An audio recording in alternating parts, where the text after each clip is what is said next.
저는 미증시의 하락과 동시에 비트코인의 큰 조정이 올 것이라 보았는데요. 그러나 시장은 항상 합리적으로 움직이지 않다는 것을 다시 한번 확인하였습니다. 또한 시장에 대해서 이것이 합리적인가 비합리적인가 따지는 것만큼 무의미한 것도 없겠습니다. 시장의 합리성이라는 것은 결국엔 내 주관적인 잣대로 판단하는 오만함일지도 모르겠다는 생각이 들더군요. 따라서 어제 커뮤니티에 글을 올려드린 대로 저는 시장에 순응하는 방향으로 마음가짐을 고쳐먹었습니다. 그럼 오늘의 브리핑 시작하도록 하겠습니다. 미결제약정은 수익이 실현되지 않은 포지션을 의미하며 언젠가 수익 실현이 될 물량을 의미합니다. 미결제약정의 증가는 자금이 유입을 뜻하며 미결제약정의 감소는 자금이 유출을 뜻합니다. 미결제약정의 흐름을 통해 자금이 유입과 유출 방향을 찾아보실 수가 있는 것이죠. 전체 미결제약정의 거래소 분포 흐름을 보자면 1위가 CME 거래소이며 비율 31.03%를 차지하고 있습니다. 2위는 바이낸스 거래소이며 비율 19.86%를 차지하고 있습니다. 3위는 바이비트 거래소이며 비율 13.64%를 차지하고 있습니다. 바이낸스에서도 상당한 자금 유입이 이루어졌으나 CME 거래소의 비율이 30%를 넘어섰습니다. 바이낸스의 비율이 19.86%로 집계되는 게 자금이 빠져서 그런 게 아니라 CME 거래소의 자금 유입이 너무 크다 보니까 상대적으로 비율이 낮게 측정되고 있습니다. 국내에서는 아직도 기성세대들이 코인 시장을 인정하지 못하고 투기니 사기니 하면서 말이 많은데 눈치 빠른 미국에서는 이미 앞다퉈서 코인 시장의 주도권을 잡기 위해 혈안이 되어 있죠. 물론 저도 이 엄청난 자금 유입의 속도와 규모를 보고 말도 안 된다며 조정 가능성에 대해서 여러 차례 안내드렸습니다만 지금은 정신을 차렸습니다. 물론 저도 저의 고집을 꺾기가 상당히 어려웠습니다. 분명 내 생각은 이게 아닌데라며 제가 틀렸다는 것을 인정하기가 싫었던 것일지도 모릅니다. 그러나 저의 고집을 꺾고 시장을 지켜보니 이렇게 장세가 좋은데 혼자 뭐 한 것인가 싶기도 합니다. 빨리 국내의 기성세대들도 코인 시장을 규제하며 옥죄기보다 코인 시장을 인정하고 받아들이며 세계 코인 시장의 주도권을 잡기 위한 선두 싸움을 치열하게 해주길 바랄 뿐입니다. 해당 자료는 CME 선물거래소의 각 월별 거래량입니다. 찔끔찔끔 상승하던 비트코인이 CME 거래소에서 거래량이 크게 터지면서 추세가 크게 발생되었다고 볼 수 있는데요.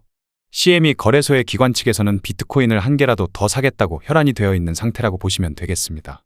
현재 CME 거래소의 기관 측의 미결제약정 규모와 거래량은 비트코인 역사상 전례 없던 규모와 움직임이라 보시면 되겠고요.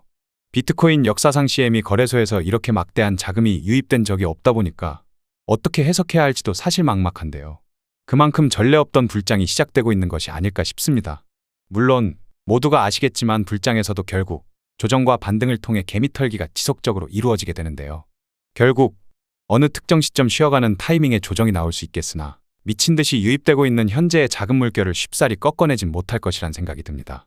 미결제약정의 흐름까지 보시면 11월 물의 미결제약정의 계약수는 26,068개로 269개가 증가하였으며 12월 물의 미결제약정의 계약수는 1,730개로 1,605개가 증가하였습니다. 미결제약정의 유출은 거의 없었으며 미결제약정의 유입만 지속적으로 이루어지고 있는데요. 도대체 이 엄청난 자금의 물결이 무엇을 뜻하는지는 시간이 좀 더 지나봐야 알 수 있겠습니다. 해당 자료는 코인베이스 프리미엄 인덱스입니다. 미국의 코인베이스 거래소와 바이낸스 거래소 간 가격 차이를 나타내주는 지표라고 보시면 되겠습니다. 이제 코인 시장은 트럼프 당선 전과 후로 나뉘게 될 것이고 코인러의 모든 이들이 트럼프 당선날을 기억하게 되겠죠. 코인 시장에 우호적인 트럼프가 당선이 되고 코인 시장을 샤라웃하는 머스크가 트럼프의 오른팔로 자리 잡고 있으니 코인 시장의 투자 심리는 한층 고조되고 있습니다. 미국인들은 트럼프 당선날 이후부터 발빠르게 매수를 시작하여 코인베이스 프리미엄 지표는 트럼프 당선 이후부터 양수를 기록하고 있죠. 코인베이스 프리미엄 지표는 맹신할 것은 못되지만 발빠른 미국인들의 투자 심리를 찾아볼 수 있는 지표인 것은 분명합니다. 물론 저는 멍청해서 트럼프 당선 이후 발빠른 미국인들이 매수하는 것을 보고도 나는 아직 못 믿겠다 배짱 부렸던 것이 부끄럽기도 하고 민망하기도 합니다. 이제까지 불장을 외치며 저점 매수를 잘해놓고 10월 중순에 매도하면서 잘 잡고 있던 저점을 놓친 꼴이 되었으니 그것을 인정하기 싫었던 것일지도 모르겠습니다. 가상자산에 있어 알트코인들의 상대적인 위치가 어디쯤인지 알 수 있는 알트코인 인덱스입니다. 금일 기점으로 비트코인은 9만 달러까지 상승하면서 새로운 역사를 써내려가고 있는데요. 알트코인 인덱스 자체는 사실상 아직도 바닥 영역에 놓여져 있습니다. 알트코인이 하락하고 있다는 소리가 아니라 비트코인 대비 상대적으로 반응성이 저조하다는 소리지요. 다만 비트코인도 트럼프 당선 이후부터 조정도 크게 주지 않고 수직 상승하고 있는 것처럼 알트코인도 달려나가기 시작하면 비슷한 모멘텀을 보여주지 않을까 생각합니다. 따라서 비트코인도 사실 62,000달러에 매수했냐, 64,000달러에 매수했냐, 66,000달러에 매수했냐, 지금 돌이켜보면 큰 차이가 없던 것처럼 알트코인도 사실 현재의 가격대라면 어느 가격대에 매수했는지가 중요한 것이라기보다 어느 가격대에 매도할 것인지가 정말 중요한 포인트라고 보여지는데요.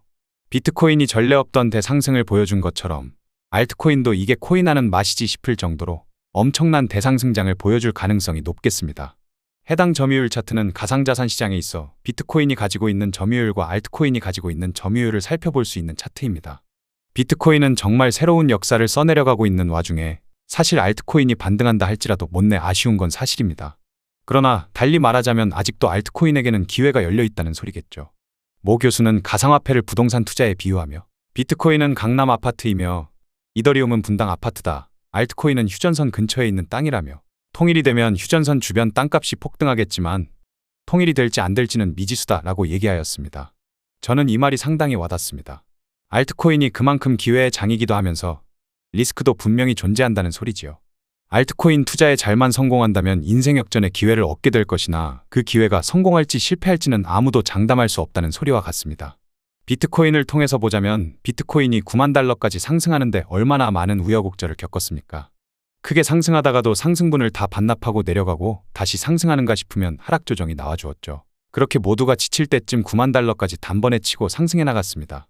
절대 그 누구도 비트코인이 9만 달러까지 상승하는데 손쉽게 올라왔다고 말할 순 없겠습니다. 하물며 기회의 장이라고 불리우는 알트코인은 난이도가 오죽하겠습니까? 비트코인이 이 위치까지 올라오는데 얼마나 많은 우여곡절을 겪었는데 알트코인은 더욱 많은 실현과 테스트가 이루어지겠지요. 알트코인도 비트코인과 마찬가지로 많은 실현과 테스트가 이루어질 것입니다. 그 모든 실현과 테스트를 이겨낸 자만이 크나큰 기쁨과 열매를 얻게 되겠지요. 물론 지금은 코인 시장에 알트코인이 너무 많아졌습니다. 수천 개, 수만 개 이상이 존재하고 있습니다. 코인 시장에 존재하는 모든 알트코인들이 성공하리라고는 보지 않습니다. 수많은 알트코인 중 성공할 알트코인을 선별하고 분별해내는 것이 첫 번째 과제일 것이고 두 번째는 실현과 고통을 이겨내는 인내심이 중요하겠습니다. 해당 차트는 비트코인의 4시간 봉 차트입니다. 4시간 봉상 오더플로우 흐름은 강세 추세입니다. 비트코인은 미대선 전에 66,800달러 부근까지 하락세가 나와주었으나 트럼프가 당선되면서 66,800달러 부근부터 9만 달러까지 다이렉트 상승세가 나와주었습니다. 저 같은 경우는 65,000달러 부근에서 매도하고 6만 달러 부근에서 재매수하려고 사파리 하려다가 저점을 크게 놓친 꼴이라 보면 되겠죠. 이제까지 상승장에 대해서 2에서 3달간 그 누구보다 목에 피 터져라 외쳐놓고 저점 매수 잘해놓은 것을 상승장 직전에 매도하여 큰 기회를 놓치게 되었습니다. 그간 하락장에 뇌가 저려져서 자꾸 하락장에 대한 대응 방식을 취하게 된 것이 원인이 아닐까 생각합니다. 지금은 하락장에 대한 대응 방식이 아니라 상승장에 대한 대응 방식을 취해야 하는데 시장의 흐름과 판도가 바뀌었음에도 이미 몸과 마음은 4년간 하락장에 길들여졌다 보니 자연스레 하락장에 대한 리액션을 취하게 된 것이지요. 아마 내재 속에 자리 잡은 두려움과 공포심리가 상승장에 대한 불신을 키운 것이 아닌가 싶습니다. 비트코인은 이제 새로운 역사를 써내려가고 있고 코인 시장의 패러다임이 바뀌었다고 보시면 되겠습니다.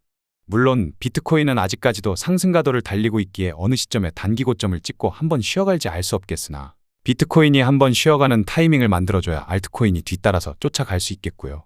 비트코인이 패러다임을 전환시킨 66,800달러 부근을 하방 이탈하지 않는 이상 코인 시장의 불장은 지속될 것이며 지금은 알트코인의 불장은 아직도 초입 구간도 시작이 안 되었다 판단합니다. 금일의 주요한 유동성 가격대를 확인해 보겠습니다. 우리가 유동성을 확인하는 이유는 무엇일까요? 세력은 결국 유동성을 목표로 움직이게 됩니다.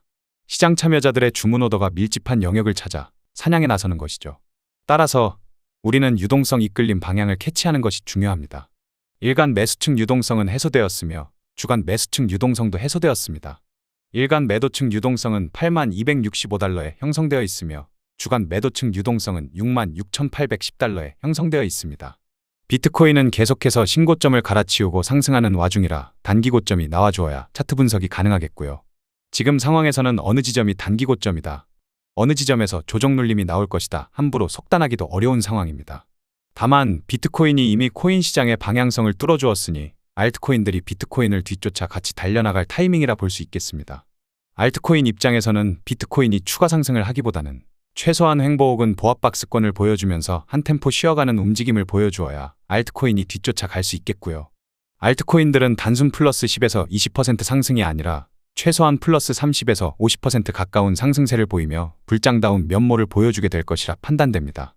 따라서 알트코인이 상승할 대로 상승한 코인들을 고점에 추격 매수하시기보다 아직 상승세가 터져나오지 않은 코인들을 선별해 주시면 되겠고, 저는 이번 장세에서 유독 이더리움과 리플을 강조드리고 있는데, 다음 ETF의 유력 후보는 리플과 솔라나입니다. 그러나 솔라나는 이미 엄청난 상승세가 나온 시점이죠. 그럼 아직 상승세가 터져나오지 않은 리플에 주목할 수밖에 없겠고요. 지금 같은 불장에는 작은 호재 하나만 뜨더라도 시장은 크게 반응하게 될 것입니다. 리플 관련 ETF 뉴스가 뜬다면 매수세가 급격하게 몰릴 수 있겠죠. 리플의 시가총액이 너무 무거워 부담되신다면 리플과 형제격인 스텔라루멘도 참 좋아 보인다는 입장입니다.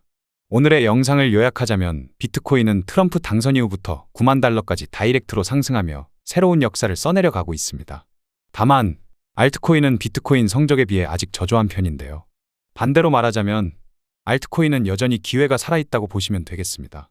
비트코인이 9만 달러까지 상승하는데 엄청난 우여곡절이 있었던 것처럼 알트코인도 당장 상승하는데 단기 조정도 들어오겠고 여러 시련이 있겠으나 그 시련과 테스트를 모두 이겨낸다면 엄청난 퍼포먼스를 보여줄 것이라 판단합니다. 이더리움도 조만간 단숨에 역대 최고점인 580만 원대를 상방 돌파할 수 있겠고, 해당 시점에는 알트코인에 환장할 만큼의 불장을 보실 수 있겠습니다. 그럼 오늘도 좋은 하루 되시길 바라며 구독자 여러분들의 성공 투자를 기원하겠습니다.